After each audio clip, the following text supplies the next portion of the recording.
Assalamualaikum warahmatullahi wabarakatuh. Kembali lagi di channel Pejuang P3K. Sebelum menonton, jangan lupa subscribe, share, like, dan komen ya.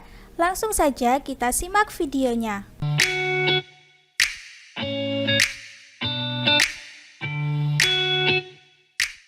1. Pelayanan IGD Rumah Sakit X mengutamakan pelayanan pasien terlebih dahulu karena kasusnya, kemudian pelayanan administrasinya. Akan tetapi, Rumah Sakit X memiliki instalasi rekam medis yang tidak beroperasi selama 24 jam sehingga pelayanan rekam medis harus disiapkan agar tidak mengganggu pelayanan klinis. Salah satunya adalah memperoleh nomor rekam medis sebelum pelayanan. Apakah yang harus dilakukan petugas filling? A. Menyiapkan berkas rekam medis IGD baru yang telah dituliskan nomor rekam medisnya. B. Menyiapkan berkas rekam medis IGD baru tanpa dituliskan nomor rekam medisnya. C. Menyiapkan berkas rekam medis IGD baru yang telah dituliskan nomor rekam medis yang telah dialokasikan oleh fungsi assembling. D. Membuatkan nomor rekam medis pasien kunjungan baru IGD dengan 2 digit terakhir dibuat XX. E. Membuatkan nomor rekam medis pasien kunjungan baru IGD dengan 4 digit terakhir dibuat XX. Jawabannya adalah C. Menyiapkan berkas rekam medis IGD baru yang telah dituliskan nomor rekam medis yang telah dialokasikan oleh fungsi assembling. Pembahasan. Untuk memastikan pelayanan di instalasi gawat darurat atau IGD Rumah Sakit X dapat berjalan lancar dan tidak mengganggu pelayanan klinis, petugas filling harus menyiapkan berkas rekam medis IGD baru sebelum pelayanan. Nomor rekam medis untuk pasien kunjungan baru IGD telah dialokasikan oleh fungsi assembling atau penggabungan berkas rekam medis sebelumnya. Sebagai langkah persiapan, petugas filling harus menuliskan nomor rekam medis yang telah dialokasikan oleh fungsi assembling pada berkas rekam medis pasien kunjungan baru IGD. Dengan cara ini, ketika pasien datang ke IGD, berkas rekam medisnya sudah siap dengan nomor rekam medis yang sesuai, sehingga pelayanan bisa lebih efisien dan tidak mengalami penundaan. 2. Perekam medis di Rumah Sakit X memiliki waktu dinas dari pukul 8 sampai dengan 16 WIB untuk memberikan pelayanan rekam medis setiap harinya, sedangkan Rumah Sakit X beroperasi 24 jam setiap harinya untuk memberikan pelayanan medis kepada masyarakat yang mengalami keluhan pada kesehatannya. Apakah yang harus dilakukan perekam medis apabila waktu dinasnya telah selesai? A. Menyiapkan formulir rekam medis berdasarkan kasus dan memberikannya kepada instalasi gawat darurat dan instalasi rawat inap. B. Menyiapkan rekam medis sementara dan memberikannya kepada instalasi gawat darurat dan instalasi gawat inap. C. Tidak mengunci pintu instalasi rekam medis agar petugas yang memerlukan rekam medis bisa mengambil langsung di rak penyimpanan. D. Memberikan kunci instalasi rekam medis kepada instalasi gawat darurat dan instalasi rawat inap yang membutuhkan. E. Menyediakan rak rekam medis di setiap instalasi, rawat jalan, rawat darurat, dan rawat inap. Jawabannya adalah B. Menyiapkan rekam medis sementara dan memberikannya kepada instalasi gawat darurat dan instalasi rawat inap. Pembahasan. Ketika waktu dinas perekam medis telah selesai di Rumah Sakit X yang beroperasi 24 jam setiap harinya, perekam medis harus tetap memastikan bahwa pelayanan rekam medis tetap berjalan dengan baik. Salah satu langkah yang dapat dilakukan adalah dengan menyiapkan rekam medis sementara untuk pasien yang datang di luar jam kerja atau setelah pukul 16 WIB dan memberikannya kepada instalasi gawat darurat dan instalasi gawat rawat inap. Rekam medis sementara ini akan menjadi pengganti rekam medis utama yang belum dapat diproses oleh perekam medis yang telah pulang. Dengan memberikan rekam medis sementara, pasien dapat tetap mendapatkan pelayanan medis yang tepat dan informasi kesehatan mereka dapat diakses oleh petugas medis yang bertanggung jawab, meskipun perekam medis utama sudah tidak berada di tempat. Kemudian, rekam medis utama akan ditangani oleh perekam medis pada hari berikutnya saat mereka kembali bekerja. 3. Anak A datang dini hari dikarenakan mengalami muntah tiada henti yang disertai keluarnya keringat dingin pada seluruh tubuhnya ke IGD Rumah Sakit X di mana instalasi rekam medisnya tidak beroperasi selama 24 jam. Apakah yang harus dilakukan perekam medis pertama kali? A. Membuatkan nomor rekam medis sementara. B. Membuatkan KIB dan KIUP sementara terlebih dahulu. C. Membuatkan nomor rekam medis, KIB, dan KIUP sementara. D. Mempersiapkan map rekam medis sementara. E. Mempersiapkan formulir rekam medis IGD. Jawabannya adalah C. Membuatkan nomor rekam medis, KIB, dan KIUP sementara. Pembahasan. Ketika anak A datang dini hari ke IGD Rumah Sakit X dengan gejala mengalami muntah tiada henti yang disertai keluarnya keringat dingin pada seluruh tubuhnya, perekam medis harus segera mengambil tindakan agar pelayanan medis dapat berjalan dengan lancar. Karena instalasi rekam medis tidak beroperasi selama 24 jam, langkah yang pertama kali harus dilakukan oleh perekam medis adalah membuatkan nomor rekam medis sementara untuk anak A. Selain itu, perekam medis juga harus membuatkan kartu identitas bayi atau KIB dan kartu imunisasi atau KIUP sementara untuk anak A. Hal ini akan memudahkan dalam mencatat dan melacak riwayat medis anak A selama kunjungannya di IGD. Dengan memiliki nomor rekam medis, KIB, dan KIUP sementara, pelayanan medis di IGD dapat lebih terorganisir dan anak A dapat segera menerima pelayanan yang sesuai dengan kebutuhannya. Kemudian, data medis sementara tersebut akan ditindaklanjuti oleh perekam medis utama saat instalasi rekam medis beroperasi. 4.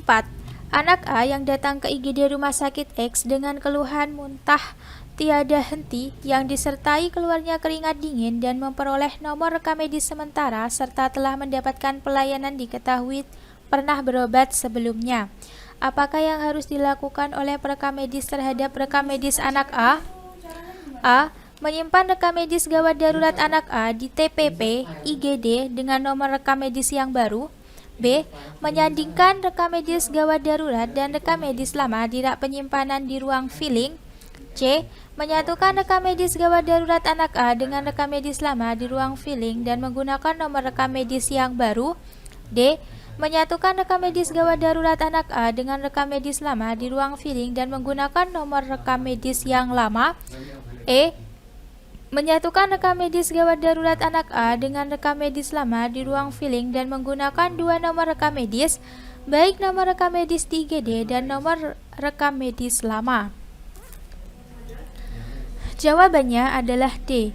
Menyatukan rekam medis gawat darurat anak A dengan rekam medis lama di ruang filling dan menggunakan nomor rekam medis yang lama. Pembahasan. Ketika anak A datang ke IGD Rumah Sakit X dengan keluhan muntah tiada henti yang disertai keluarnya keringat dingin dan pernah berobat sebelumnya, perekam medis harus melakukan penyatuan atau integrasi antara rekam medis gawat darurat anak A dengan rekam medis lama yang telah ada di ruang filling. Hal ini bertujuan untuk menyimpan dan mengelola data medis anak A secara lebih terorganisir dan efisien. Dalam penyatuan rekam medis, perekam medis akan menggunakan nomor rekam medis lama yang sudah dimiliki oleh anak A sebelumnya. Perekam medis akan memastikan bahwa semua informasi medis yang relevan dan penting dari rekam medis gawat darurat anak A dimasukkan ke dalam rekam medis lama anak A yang sudah ada.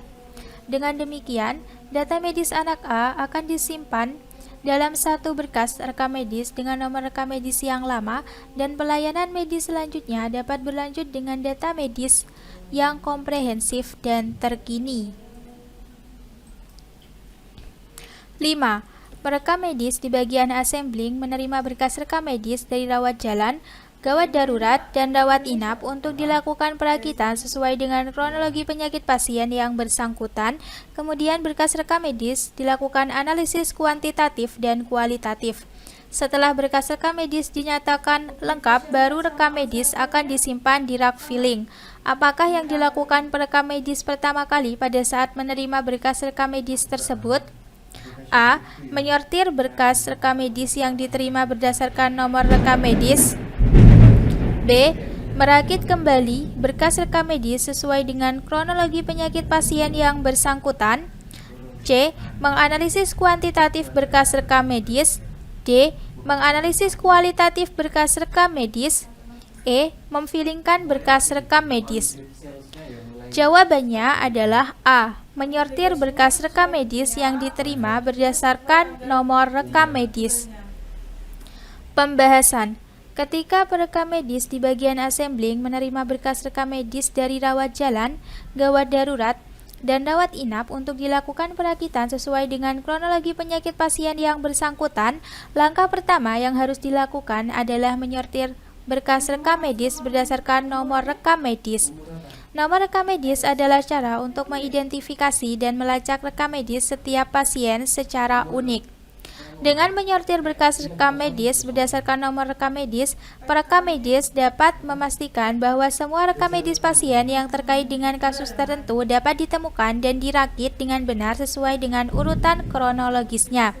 Hal ini akan mempermudah dalam proses perakitan dan analisis berkas rekam medis, sehingga rekam medis dapat disimpan dengan rapi dan dapat diakses dengan mudah ketika dibutuhkan. Setelah penyortiran dilakukan, langkah selanjutnya adalah melakukan perakitan kembali sesuai dengan kronologi penyakit pasien yang bersangkutan dan melakukan analisis kuantitatif dan kualitatif sebelum akhirnya disimpan di rak filling. 6. Pada tanggal 15 Maret 2016, Tuan B datang untuk berobat ke rumah sakit D dengan status sebagai pasien baru dan mendapatkan nomor rekam medis. 3 hari kemudian, Tuan B kontrol ulang kembali katarak pada kedua matanya dengan status pasien lama kunjungan baru, dan Tuan B kembali mendapatkan nomor rekam medis, akan tetapi nomor rekam medis yang ia peroleh berbeda dengan nomor rekam medis sebelumnya. Pada tanggal 26 Maret 2016, Tuan B kembali datang ke rumah sakit D dengan status pasien lama kunjungan baru karena akan melakukan operasi katarak pada kedua matanya dan kembali mendapatkan nomor rekam medis dan berbeda dengan nomor rekam medis sebelumnya. Apakah sistem penomoran rekam medis di rumah sakit D tersebut? A. Penomoran rekam medis. B. Penomoran seri. C. Penomoran seri-seri. D. Penomoran unit. E. Penomoran unit seri. Jawabannya adalah B. Penomoran seri. Pembahasan. Sistem penomoran rekam medis di rumah sakit D menggunakan penomoran seri. Dalam penomoran seri, setiap pasien akan mendapatkan nomor rekam medis yang berbeda setiap kali melakukan kunjungan, baik itu kunjungan baru maupun kunjungan lama.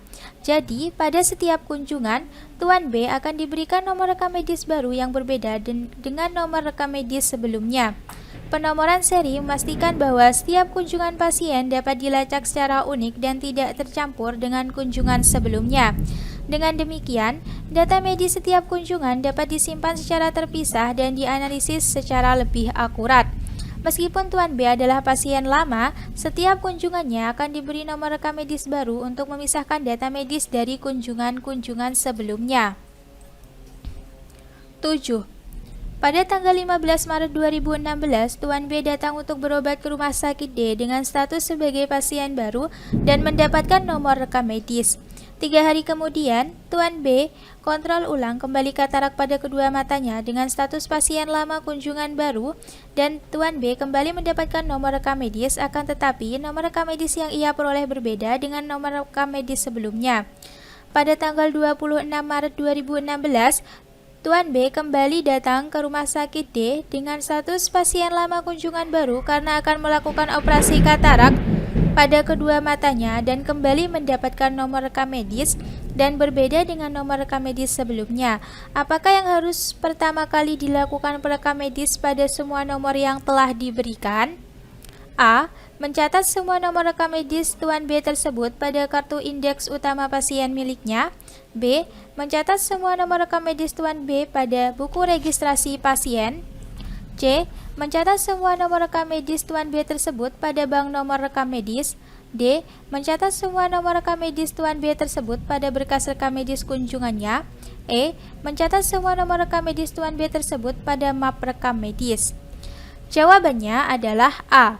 Mencatat semua nomor rekam medis Tuan B tersebut pada kartu indeks utama pasien miliknya. Pembahasan. Kartu indeks utama pasien atau kartu master adalah dokumen penting yang digunakan untuk mencatat informasi utama dan identifikasi pasien. Ketika Tuan B datang ke rumah sakit D, perekam medis akan membuat kartu indeks utama pasien untuknya dan memberikan nomor rekam medis pertamanya. Setiap kali Tuan B datang untuk kunjungan berikutnya, baik itu sebagai pasien lama kunjungan baru maupun pasien baru, perekam medis akan memberikan nomor rekam medis baru yang berbeda untuk setiap kunjungan. Penting bagi perekam medis untuk mencatat semua nomor rekam medis yang telah diberikan kepada Tuan B pada kartu indeks utama pasien miliknya. Dengan mencatat semua nomor rekam medis pada kartu indeks utama pasien, perekam medis dapat melacak semua kunjungan Tuan B dengan mudah dan menyimpan catatan kunjungan yang akurat dan terorganisir. Hal ini memastikan bahwa data medis Tuan B dapat diakses dan dikelola dengan baik setiap kali ia melakukan kunjungan ke rumah sakit. 8. Pada tanggal 15 Maret 2016, Tuan B datang untuk berobat ke rumah sakit D dengan status sebagai pasien baru dan mendapatkan nomor rekam medis. 3 hari kemudian, Tuan B kontrol ulang kembali katarak pada kedua matanya dengan status pasien lama kunjungan baru dan Tuan B kembali mendapatkan nomor rekam medis, akan tetapi nomor rekam medis yang ia peroleh berbeda dengan nomor rekam medis sebelumnya.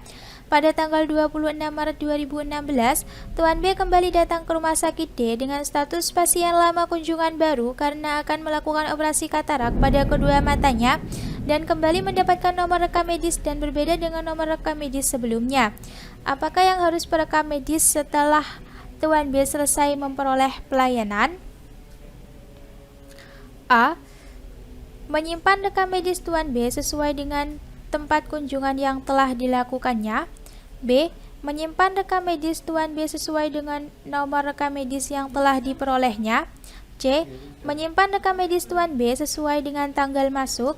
D. Menyimpan rekam medis Tuan B sesuai dengan kode diagnosis. E. Menyimpan rekam medis Tuan B sesuai dengan tanggal keluar. Jawabannya adalah B. Menyimpan rekam medis Tuan B sesuai dengan nomor rekam medis yang telah diperolehnya. Pembahasan. Setelah Tuan B selesai memperoleh pelayanan di rumah sakit D, perekam medis harus menyimpan rekam medis Tuan B sesuai dengan nomor rekam medis yang telah diberikan kepadanya. Setiap pasien di rumah sakit D akan memiliki nomor rekam medis yang unik dan berbeda setiap kali melakukan kunjungan, baik itu kunjungan baru maupun kunjungan lama. Penyimpanan rekam medis Tuan B berdasarkan nomor rekam medis adalah penting untuk memastikan data medisnya dapat dikelola dengan baik dan mudah diakses saat dibutuhkan kembali. Dengan penyimpanan berdasarkan nomor rekam medis, perekam medis dapat dengan cepat menemukan rekam medis Tuan B ketika ia datang untuk kunjungan selanjutnya atau saat diperlukan untuk keperluan medis lainnya.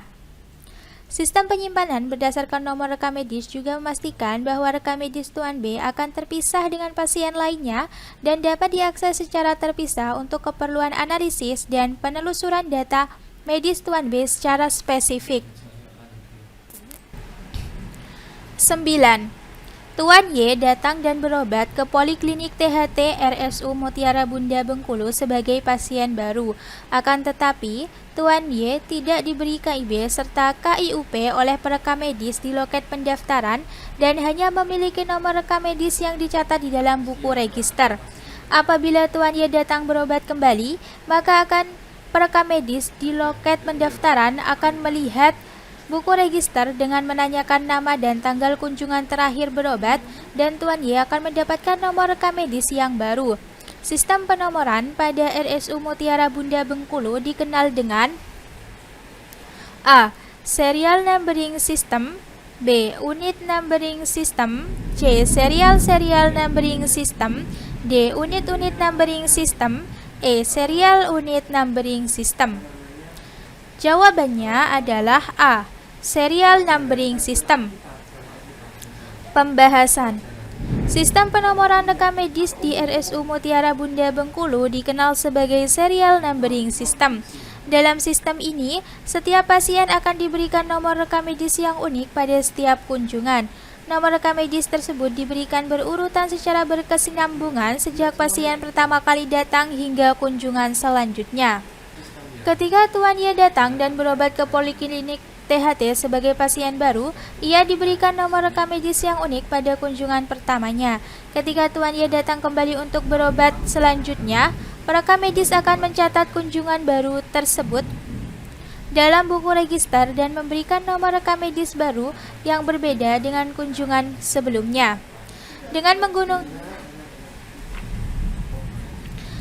menggunakan serial number system, setiap pasien akan memiliki nomor rekam medis yang berbeda setiap kali melakukan kunjungan, sehingga data medis dari setiap kunjungan dapat terpisah dengan jelas dan dapat diakses secara terpisah ketika diperlukan. 10.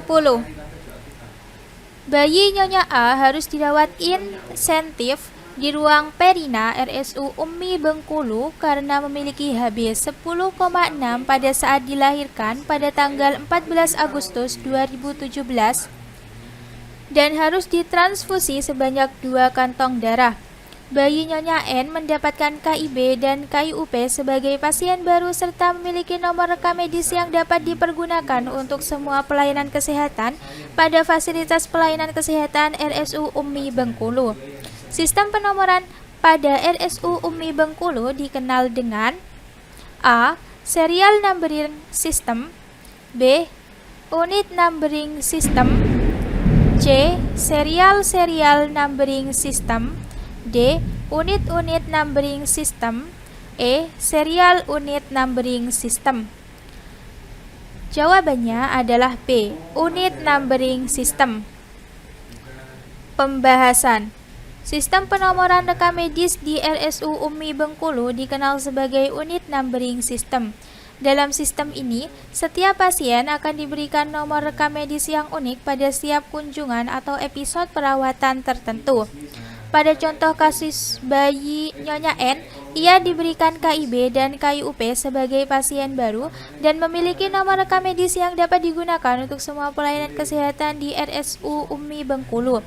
Setiap kali bayi Nyonya N melakukan kunjungan berikutnya atau episode perawatan lainnya, ia akan tetap menggunakan nomor rekam medis yang sama.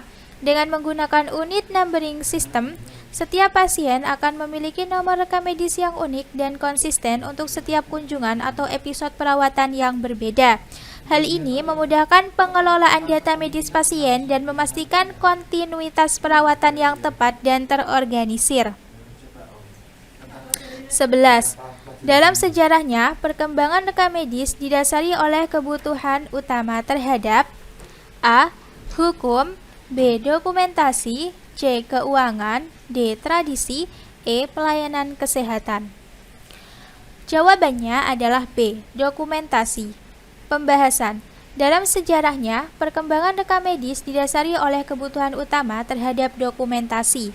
Rekam medis adalah catatan lengkap mengenai riwayat kesehatan pasien, termasuk informasi mengenai diagnosis, pengobatan, dan intervensi medis lainnya.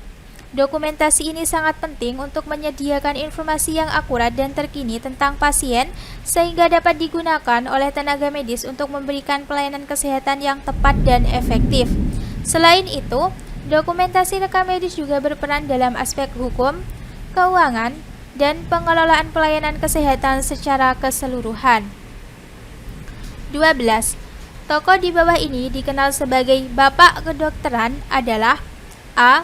Avicenna, B. Kahun, C. Hippocrates, D. Edwin Smith, E. Louis Pasteur. Jawabannya adalah C. Hippocrates. Pembahasan. Hippocrates dikenal sebagai Bapak Kedokteran karena merupakan seorang dokter Yunani kuno yang dianggap sebagai salah satu tokoh paling penting dalam sejarah kedokteran. Ia hidup sekitar tahun 460 sampai 370 sebelum Masehi dan dikenal karena kontribusinya dalam pengembangan praktik medis berbasis bukti dan etika kedokteran. Ia juga dikenal sebagai penulis berbagai karya medis yang membantu mengembangkan pemahaman tentang berbagai penyakit dan pengobatan pada zamannya. 13. Papirus Mesir menggunakan huruf A. Hieroglif, B. Sanskerta, C. Arab, D. Kawi, E. Kirilik. Jawabannya adalah A. Hieroglif. Pembahasan. Papirus adalah sejenis kertas yang digunakan oleh bangsa Mesir kuno sebagai media untuk menulis. Dalam papirus, tulisan mereka menggunakan huruf hieroglif. Hieroglif merupakan sistem tulisan kuno dari Mesir yang terdiri dari gambar-gambar atau simbol-simbol. Setiap simbol mewakili suatu bunyi atau kata tertentu. Hieroglif digunakan secara luas dalam berbagai konteks seperti untuk menulis teks-teks agama, catatan sejarah, prasasti di makam, dan banyak lagi. Sanskerta, Arab, Kawi, dan Kirilik adalah sistem tulisan yang digunakan di tempat-tempat dan waktu yang berbeda dan tidak berkaitan dengan papirus Mesir. Sanskerta adalah bahasa dan sistem tulisan yang digunakan di India kuno dan masih digunakan dalam praktik keagamaan Hindu hingga saat ini. Arab adalah sistem tulisan dan bahasa yang digunakan dalam bahasa Arab dan dipakai di banyak negara dengan mayoritas penduduk Muslim. Kawi adalah sistem tulisan kuno yang digunakan di wilayah Nusantara seperti Jawa dan Bali. Sementara Kirilik adalah sistem tulisan yang digunakan dalam bahasa-bahasa Slavia seperti bahasa Rusia dan Serbia. Jadi, pilihan yang tepat untuk pertanyaan ini adalah A. Hieroglif, karena papirus Mesir menggunakan huruf hieroglif sebagai sistem tulisan. 14. Manuskrip yang ditemukan di Indonesia ditulis di atas bahan A. Kertas, B. Plastik, C. Batu, D. Daun lontar, E. Kain. Jawabannya adalah D. Daun lontar. Pembahasan. Manuskrip yang ditemukan di Indonesia seringkali ditulis di atas daun lontar. Daun lontar adalah salah satu bahan tulisan tradisional yang sering digunakan di beberapa wilayah di Indonesia dan Asia Tenggara lainnya. 15. Tabib modern Asia Timur yang menulis banyak buku tentang ilmu kesehatan dari hasil pendokumentasian layanan terhadap pasien-pasiennya yaitu A. Hippocrates, B. Confucius, C. Khalifah Nur al-Din Zinki, D. Ibnu al-Nafis, E. Ibnu Sina. Jawabannya adalah E. Ibnu Sina. Pembahasan. Ibnu Sina juga dikenal sebagai Avicenna adalah seorang tabib, ahli filsafat, dan ilmuwan dari Asia Timur pada abad pertengahan. Dia menulis banyak buku tentang ilmu kesehatan berdasarkan hasil pendokumentasian layanan terhadap pasien-pasiennya. Karyanya yang dikenal adalah Kitab Al-Qanun fi Al-Tib atau The Canon of Medicine, yang menjadi salah satu karya paling berpengaruh dalam sejarah kedokteran. Terima kasih sudah menonton video ini. Jangan lupa like, comment, share, dan subscribe channel ini. Sampai jumpa di video selanjutnya. Semangat berjuang P3K!